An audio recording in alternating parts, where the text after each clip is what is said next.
Wheeling and dealing. We're live. All right, welcome back, everybody, to House Energy and Digital Infrastructure. We are taking some testimony this morning on our draft committee bill 26-0726, which is taking a look at consumer protections and public notifications as companies make the transition from copper-based to fiber-based networks. So we're going to introduce ourselves real quickly and then turn it over to our witness. I'm Representative Kathleen James from Manchester. Richard Bailey, Lamoille 2. Chris Morrow, Wyndham, Windsor, Bennington. Michael Southworth, Caledonia 2. Christopher Howland, Rutland 4. Dara Torrey, Washington 2. Brian Clifner, Chittenden 13, Burlington. Laura Sibilia, Wyndham 2. Great, in the room. David Perry with McCracken Group. Super. Good morning, John Brabant from Marshall Clean Environment. Great. All right. Barb, we are just wanting your feedback on the latest draft of the bill, which I believe is, does anybody have that handy? Dated January 22nd, 2.1, is that 1.2. draft 1.2 dated January 22nd. It hasn't changed until that since then. Okay, good, because that's the one I was working from. So we're just looking for your comments. I don't know if you have a screen to share or written testimony, or if you just want to check. I don't. I can certainly send things over as a follow-up if needed. But for the record, I'm Barbara Neal, Executive Director of the Enhanced 911 Board. And I am looking at the draft you just referenced, draft 1.2, and really just have a few comments. I mean, all of the findings that are listed look accurate and appropriate and complete to me, and kind of lay out the picture of what's going on and what your intent is. So I found that helpful. On page 3, starting at line 8, section D, we talk about the notice of network transition. There had been discussion earlier about including a requirement to notify the Enhanced 911 Board. I don't see that here, and I didn't see it anywhere else in the draft. So I think that would be helpful if the information came to us as well. We could also work with Public Service Department and get it from them, but if it's being sent, it might be easy just to include us as well. We are, as I think you know, independent from the department. So a separate notification would be in order. I actually noticed that yesterday. It was our clear intent to include you in the draft and to make sure that you were notified. So we'll add that, assuming everybody on the committee agrees, to page 3, subsection D, where it says shall provide written notice to the Commissioner of Public Service should it just be, I guess it's just the E911 board. We don't say the director of, or right? I don't know. I don't know what the format normally would be, but certainly don't object to however you put it in there, as long as we're getting the info. Thank you. Something on my copy. Oh, that's helpful. Yeah, our requests didn't make this draft, and I believe we talked about, Richard has it here. Actually, this is great. This is actually, I To printed it out last night. And Oh, good. What happened to it? It's to the governor, I've done it forever. You got this one? forever? Notes all over it. and we had wanted to add in addition to, Yeah. Yeah. No. Yeah, I've been working on that.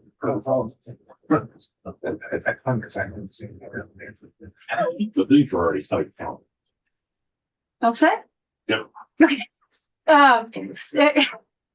So we had meant to add to the governor and to the E911 board, as well as the DPS. Mm-hmm. Okay.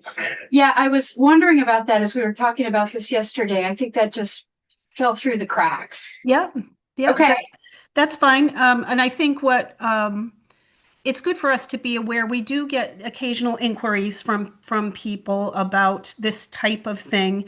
Often we refer them to the Public Service Department, or at least coordinate or be in contact with Hunter and his team for how other similar inquiries are being handled. But it'd just be good to know what's going on really in real time. So Okay. thank you for that. Um, As far as the things that are listed for the requirements of the notification, I didn't have any particular comments on these. They all seem appropriate.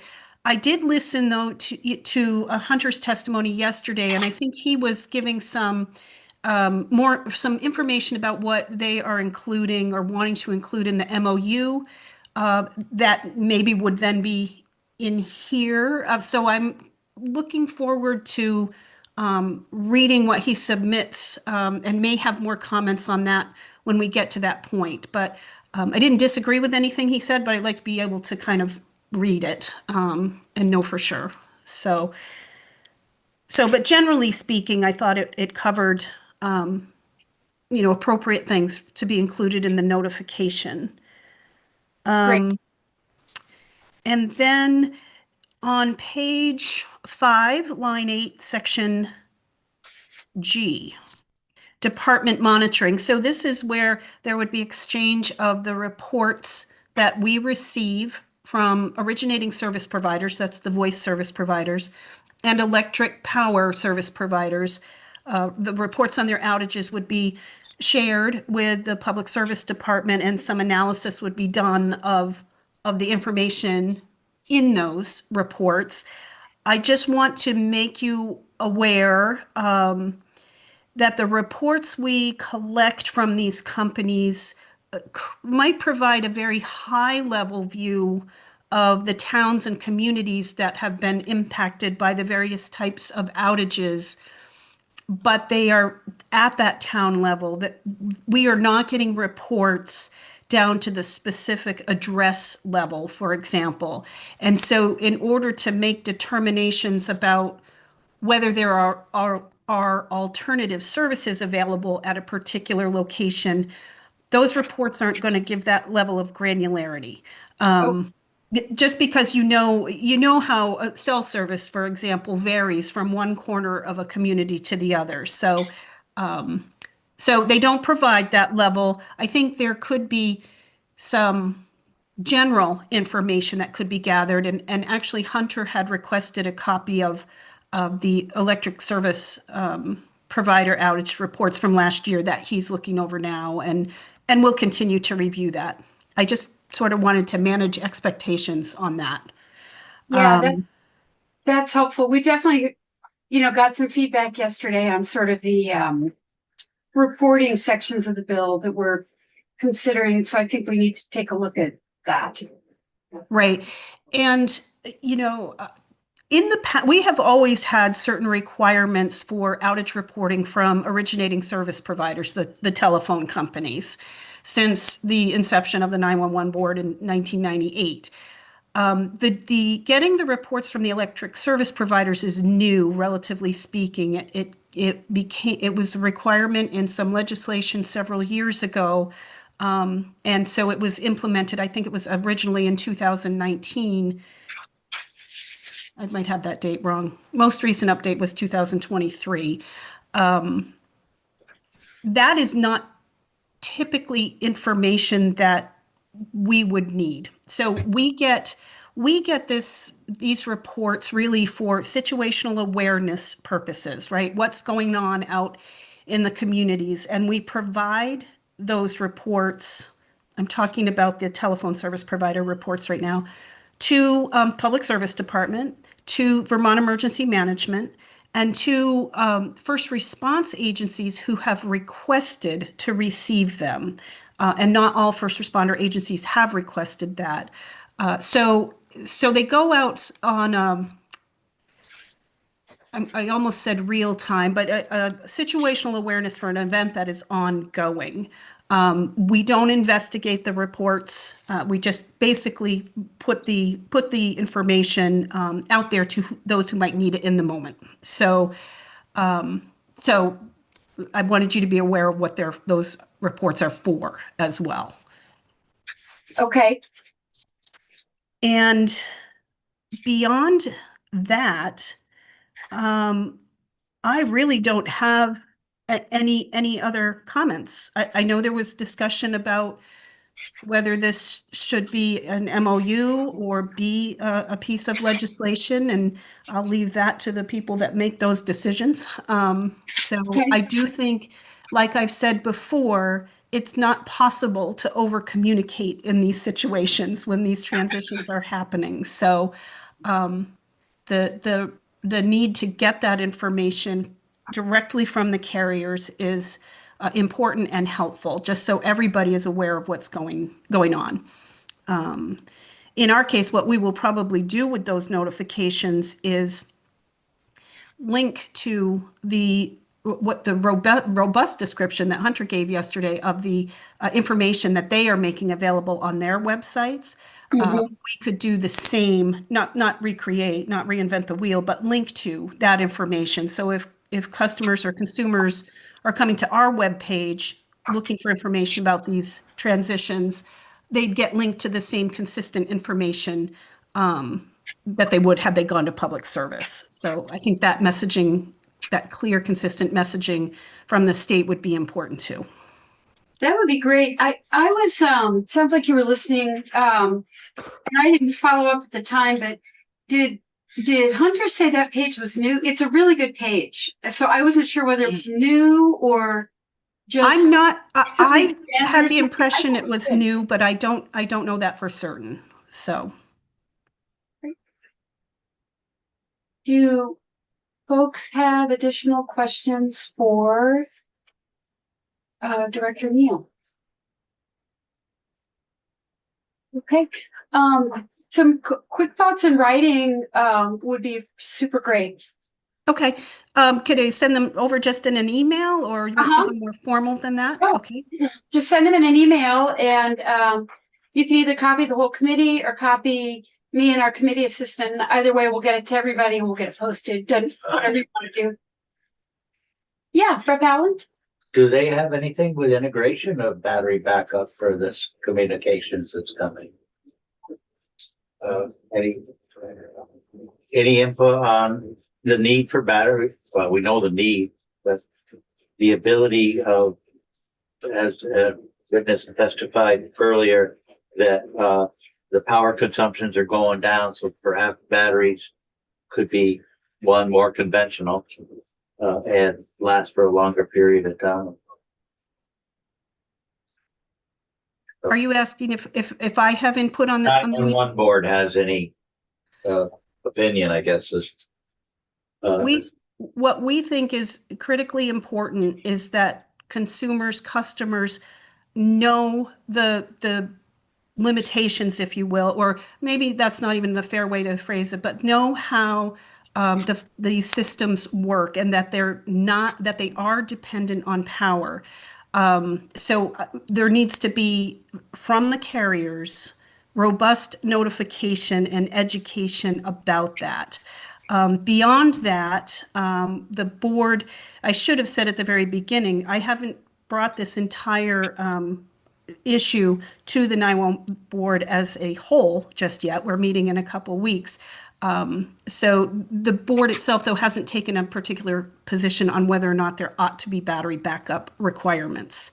So education is the key at this point.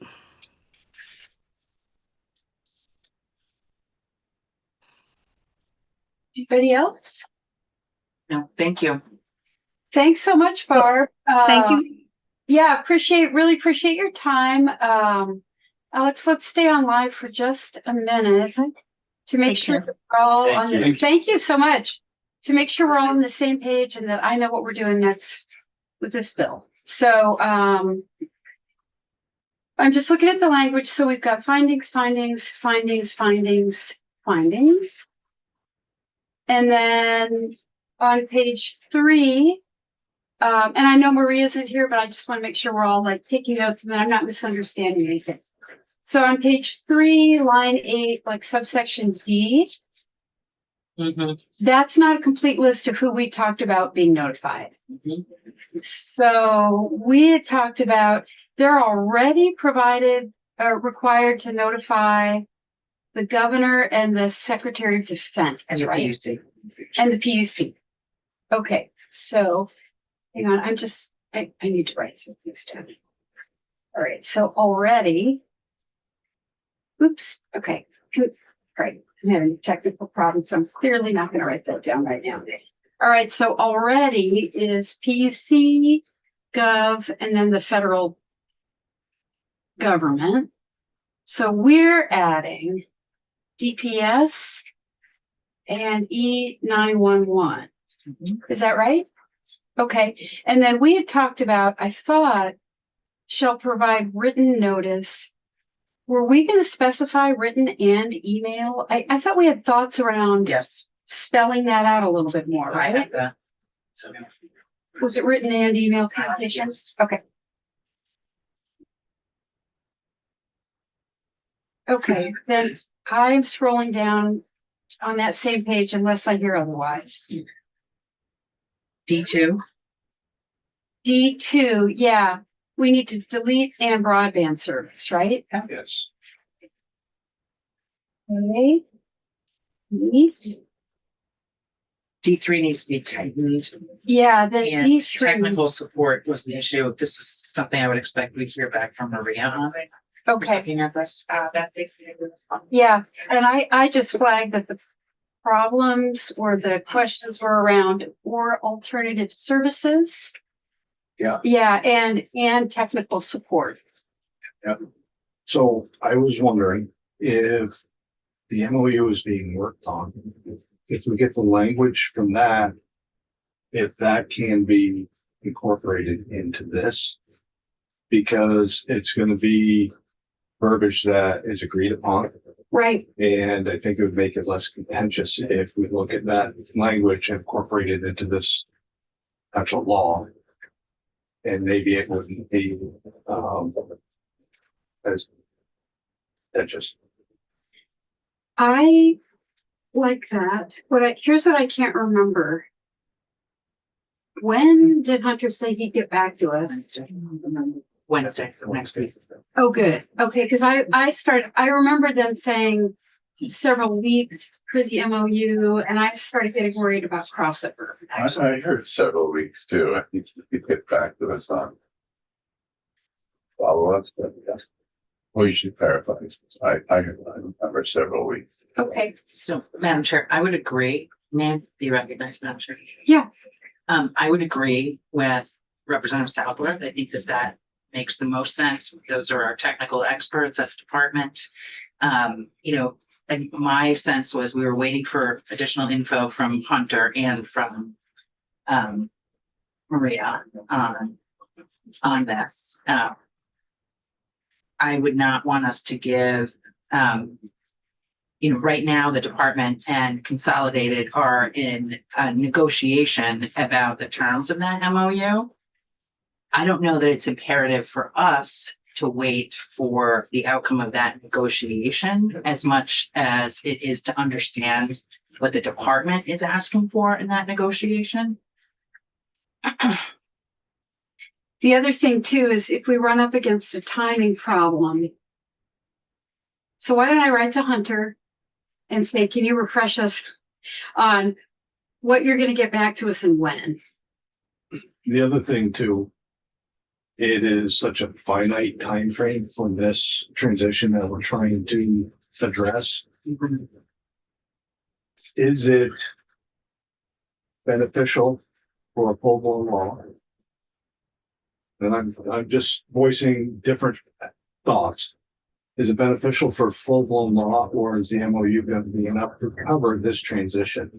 There are certain other copper-based phone companies in the state, but they're very small.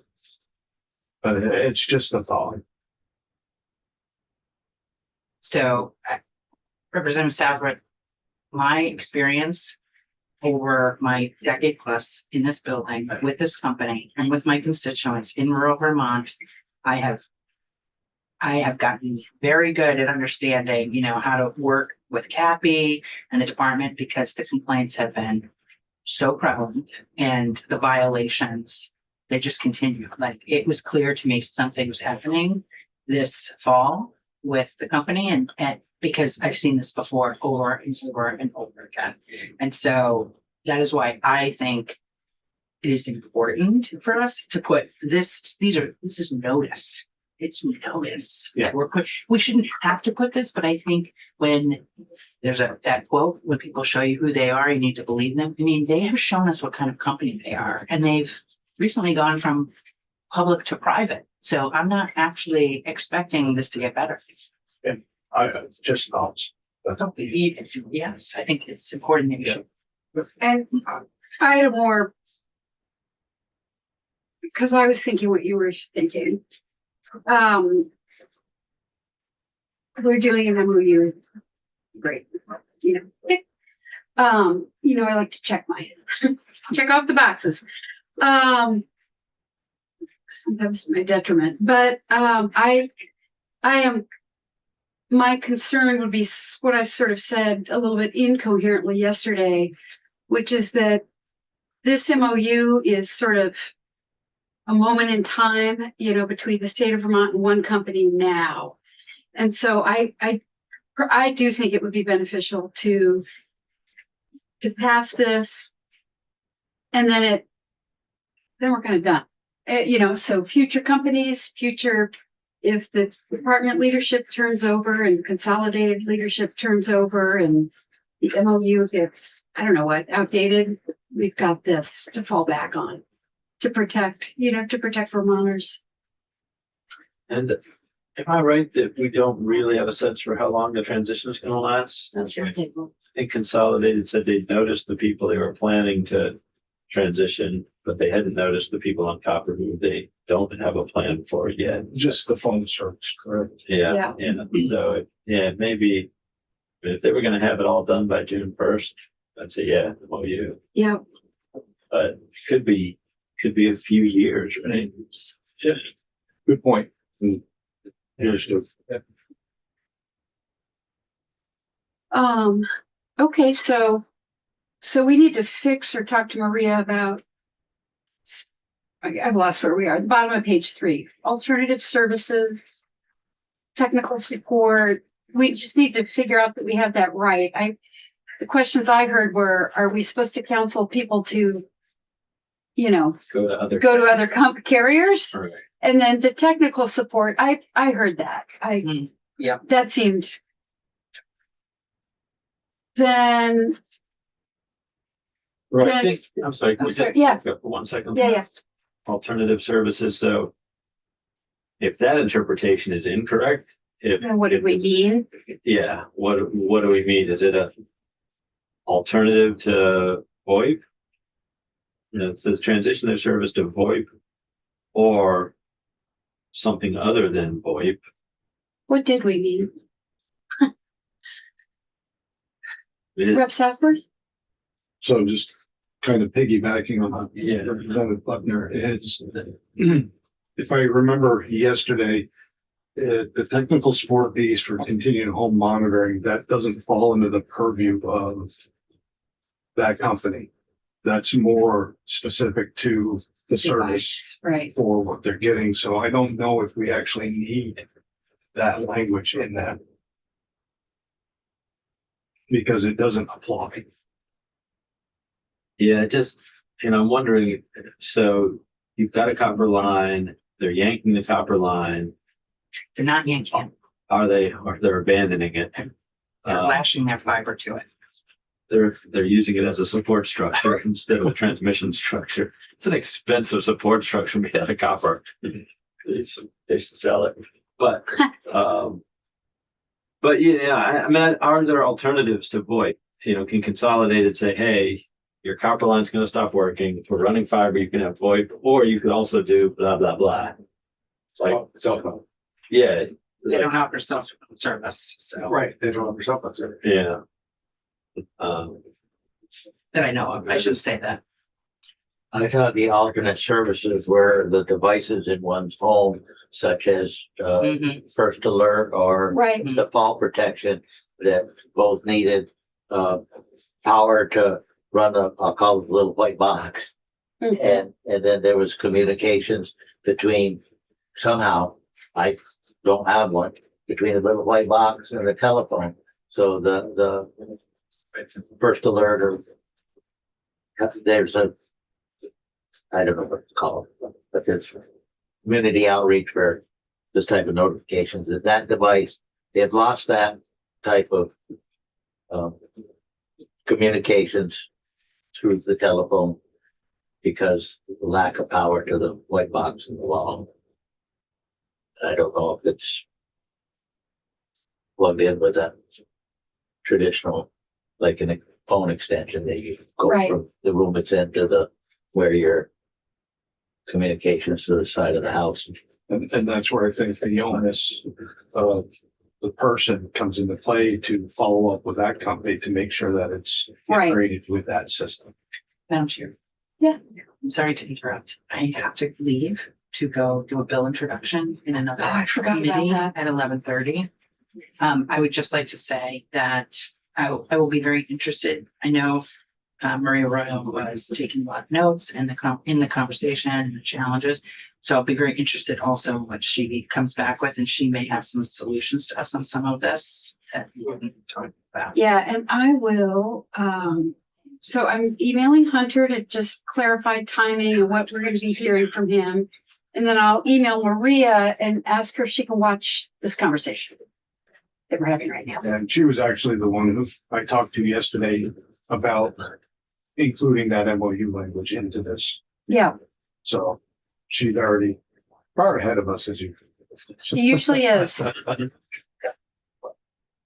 Now I'm back to a query is if the telephone consolidated is going to replace that last connection, what they referred to as the drop from the pole to the home, to the people they're trying to serve. Are they still gonna serve that last 200 feet by copper cable? It seems like their interest is in providing fiber to the home, fiber to the premises, because then they have themselves other services. It seems that was my interpretation of what they're.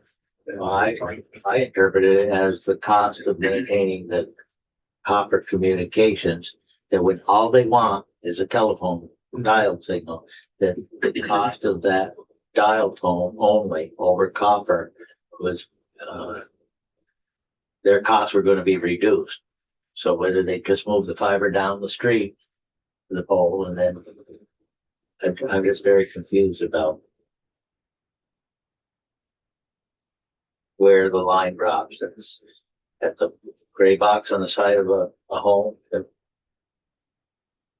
they used to have. I don't know. Yeah, well, I mean, in my region, I don't know how many of my constituents have telephone service by the cable company and probably don't have battery backup. Whatever. well, one of the ways that they've been rolling out, that phone companies have rolled out fiber, is to bring fiber to a neighborhood, but then copper from there to individual houses. And they would have to have some sort of backup power for that sort of larger ONT, neighborhood size of ONT. So, but I think the question we should ask, but my impression was that the purpose of Fidium was to convert the entire network to fiber to people's houses, because then they can sell additional services. But this notification here is that they are going to convert this little section between switching station and ultimate in that they're doing this and this, they're doing these conversions in a section at a time. And so they'll take these group envelope boxes, whatever you call them, ONTs. Mm-hmm. So they have a ONT that can carry Oh, everything down country or off to the side taps of What's on T and Something terminal. Optical network. Optical optical network. network terminal. There we go. Yeah, I mean, this is a question to ask, because I had an assumption, you had an assumption, we should ask the question, we ask, find out what the reality is.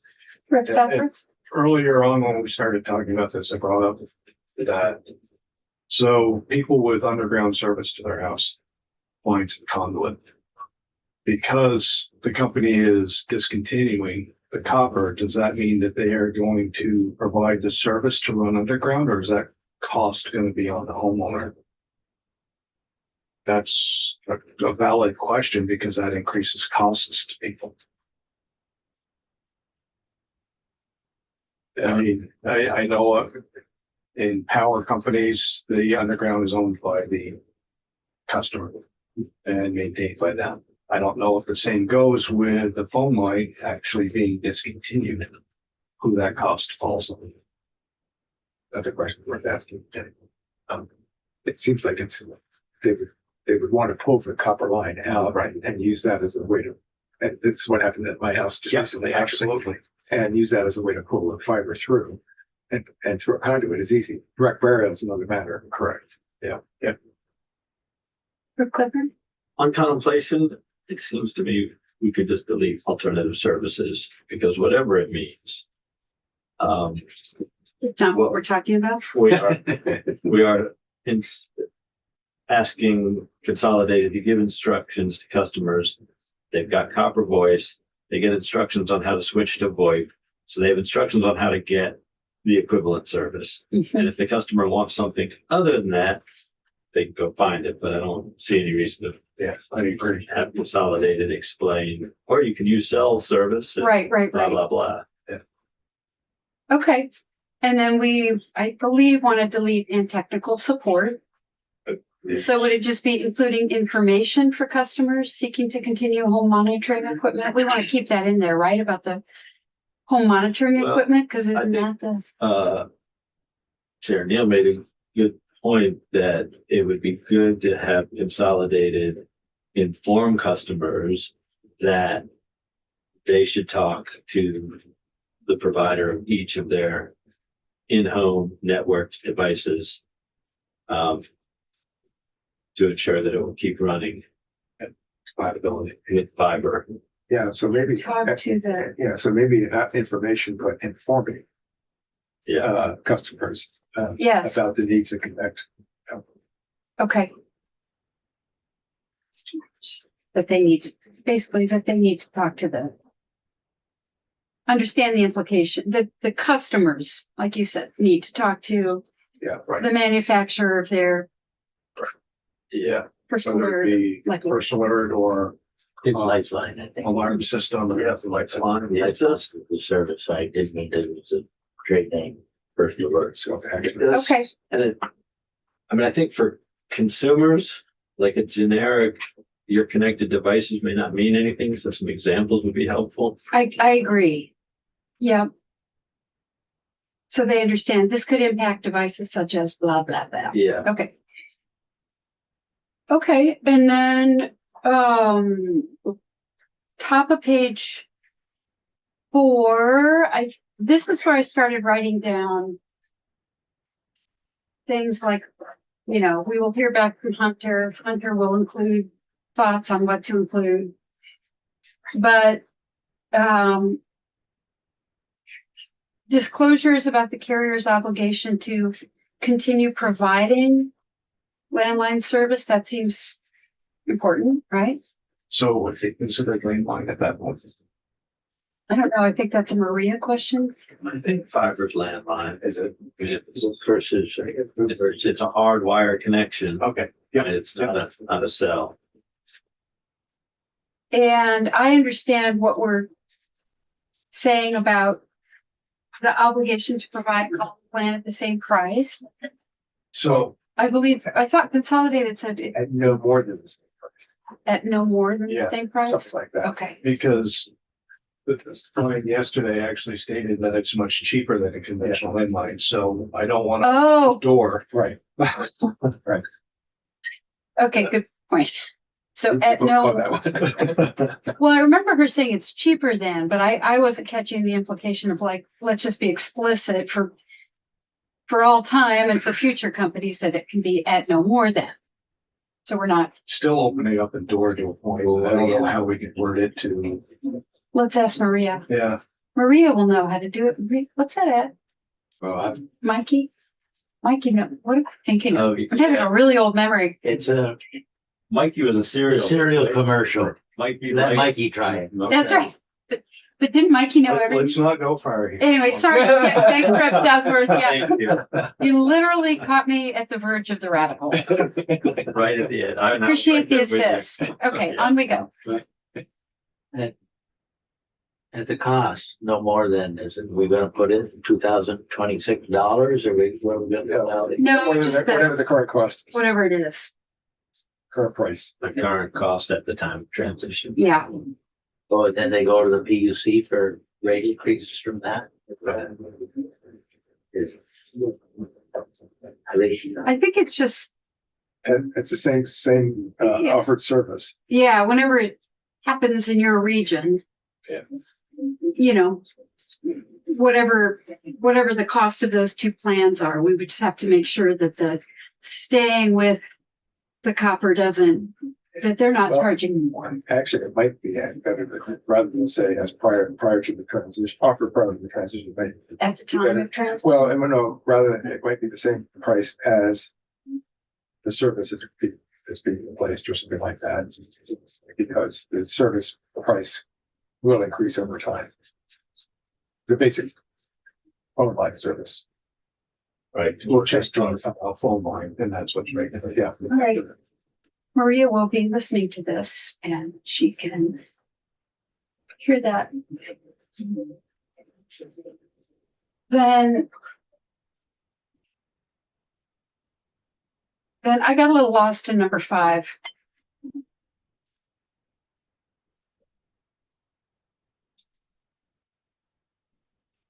Does it?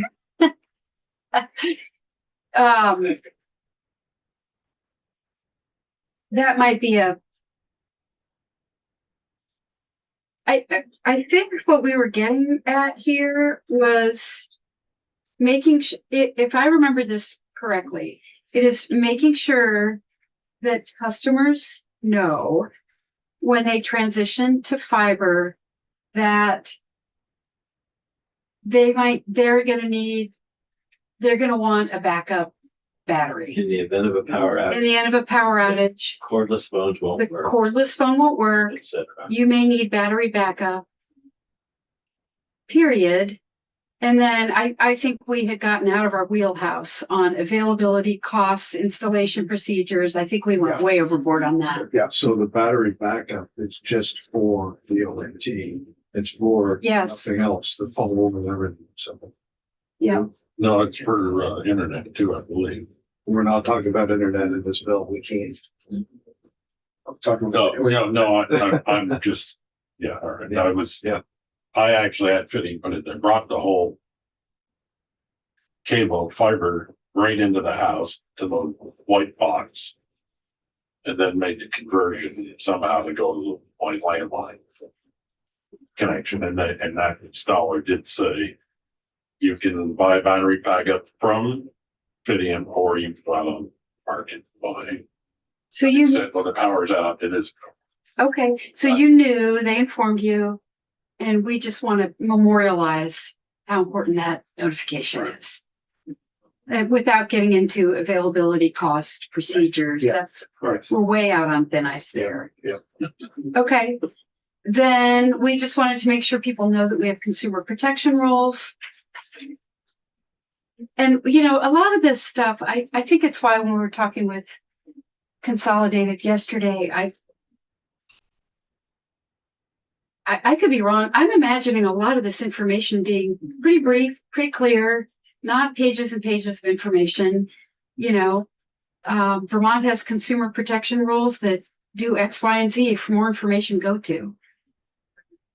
So I don't have any thoughts there. And they're already providing notice Right, so forth. They've got most of it written. okay, I think Sarah's concern about, hey, the FCC's already approved it. Okay.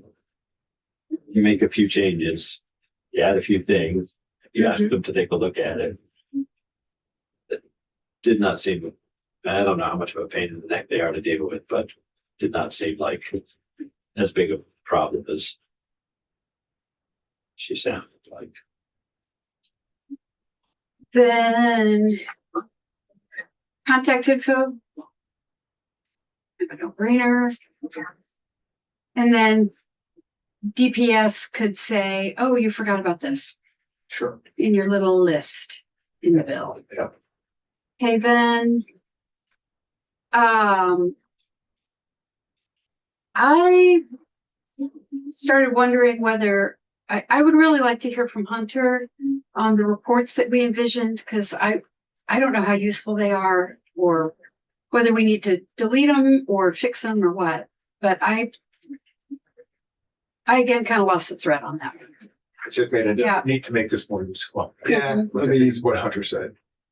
is it really helpful for us to know how many purchased a battery backup? And I don't find the usefulness in that information. Yeah. honestly. I'm not really sure. That was definitely Laura's,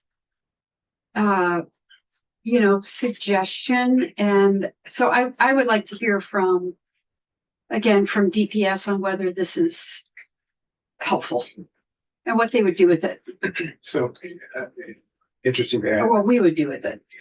conversation with FX after our meeting, and we were talking about this issue. He said that EC Fiber provides the battery backup, and also comes out to the contact. They can tell on their end of the system the condition of the battery, whether the battery is yeah. Oh, sorry. Bless you. Yeah. Good. Is whether the battery is running down or not, and they will proactively contact the customer and go out to the house to replace the battery. And they view that as important customer service. So I don't know if we want to put anything in here, but it's interesting, the different approach they're taking. So is that grant funded? No, It's no, they are getting some grants now, but they started entirely self-funded. They raised money locally, and I think that'd be a hard sell for a large company like that. We're talking about. well, I'm not saying that we should require that. I'm just saying that as you're just using that as an illustration of a different approach, Yes. that would be a very good approach for a company that wanted to build customer loyalty.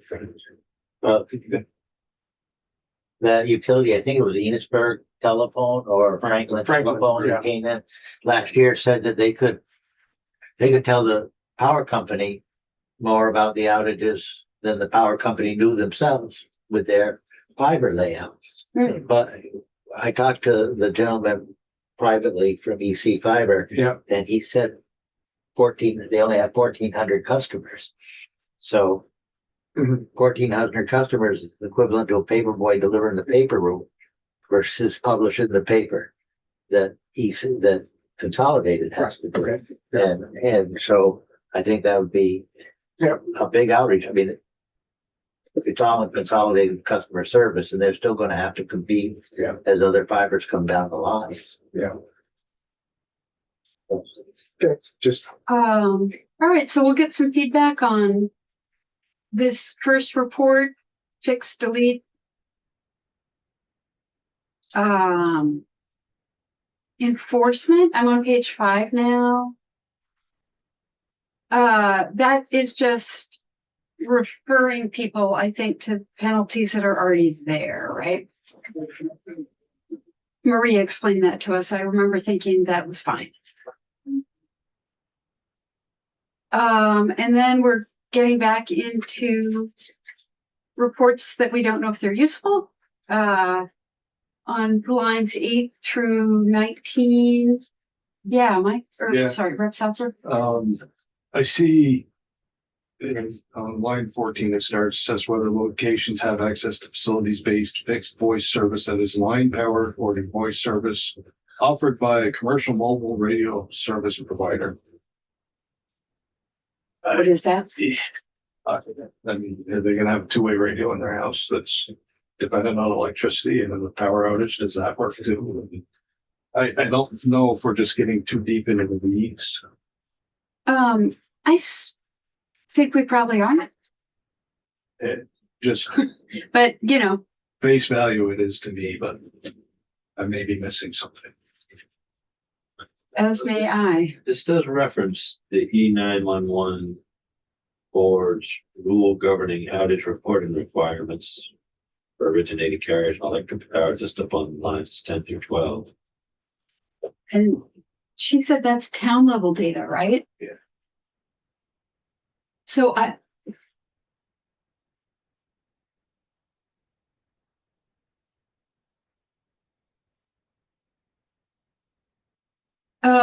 yeah, I'll be curious to get Hunter's feedback on. I'm not sure we need to direct the department to read a report published by the E911 board.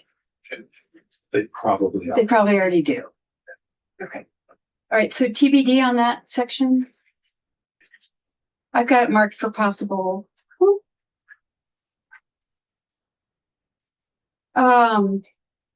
Okay, let's see. And then consumer education and outreach. I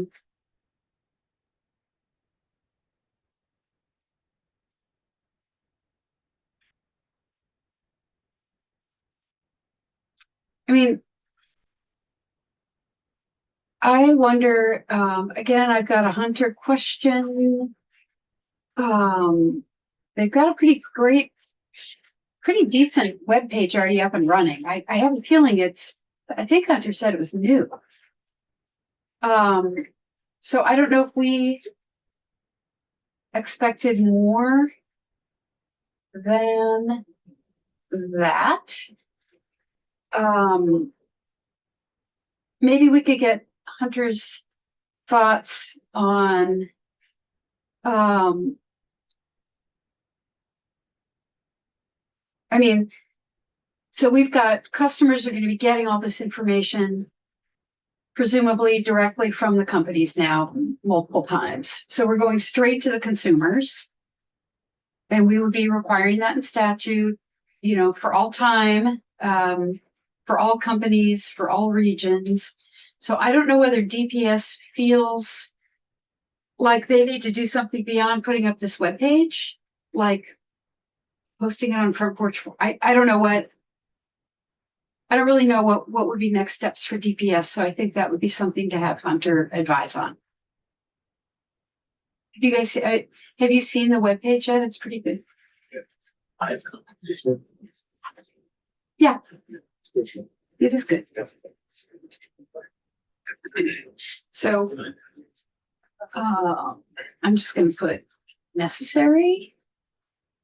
Okay. Do department report. So we're basically just asking DPS here to include in its already existing annual report to us how this is all going. And that just one time only in 2027, they will report on these two things. So in general, every year they should report on this, including their existing report, information about how the transition is going statewide. I remember that's a permanent addition to the report, so they'd have to include a page on all this. And in the 2027 report only, we also want their thoughts on whether there should be a statewide program to help low-income customers buy batteries. And whether we should do anything more about this. Okay, yeah, Rep. Selfridge? Hunter actually alluded to that yesterday during his testimony where he thought it would be a great program. Yes, in fact, I wrote down, great idea, but the data you're collecting in these reports won't help with that at all. But yes, he did say it would be a great idea, so maybe they would have interesting information to provide us in that 2027 report about, we think this would be great. We should probably ask them, how it should be funded. And number two almost seems a little redundant because of number one. So if we get the report back from them, then we can look at some acting of it, but I don't know if we need to have that in this bill at this time. Okay, Last page. so my follow-up tasks are to write to Maria and ask her to watch this conversation. And I actually now I'm feeling like it would be helpful to give Hunter a heads up that we had this conversation. And today? well, I don't think so. I budget. think Brittany and Oh, he saw that. Maybe it's the wrong thing. It might be. oh, well, maybe he'll be back. Is. Great. Okay, still, well, let's tell him when we see him this afternoon, but I'll write to Maria. Okay. Right. I feel like I know what we're doing. Yeah. So were you aware, Representative Bailey, that you were going from a copper connection to a voice over internet connection when Consolidated came in? Well, I was trying to remember that. I don't remember getting 9 letters or whatever the number was she sent out. I got a massive amount of Fidium. You're going to Fidium solicitation.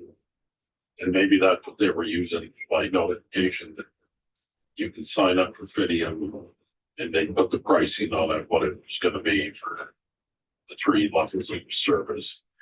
And those I get all kinds of them. I don't know if that was what they were considering. Was their notification to me How long ago was the surgery?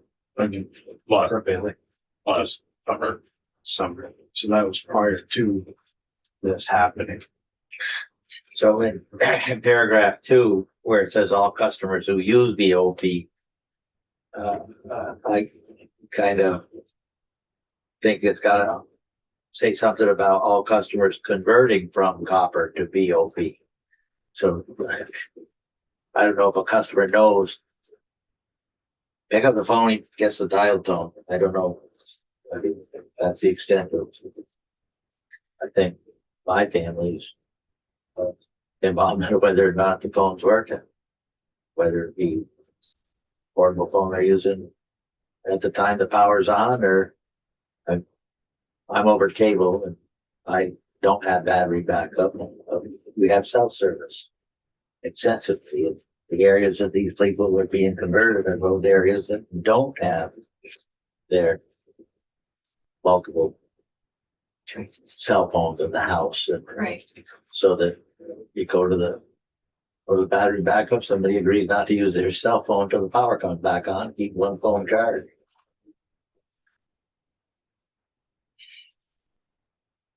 I mean, under the old system, I had an old phone that just, like you said, the battery operated for the wireless ones don't work. You always got your power from the telephone company because the telephone company had voltage Right. to the twisted pair.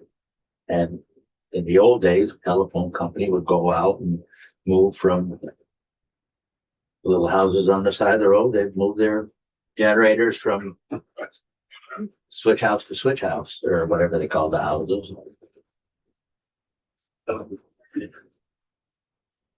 But with our recent power outage, nothing worked in my just the other day, power outage. We're out of everything. Because I don't have battery backup. I think the cable company initially provided battery backup in the box you bought from them, but if somebody didn't want to pay the $10 a month rental, went out and bought something off, Right. they didn't know what they were buying or what they weren't buying. Right. Well, that was good. I just gave Maria a heads up to watch his testimony. She probably already does or did.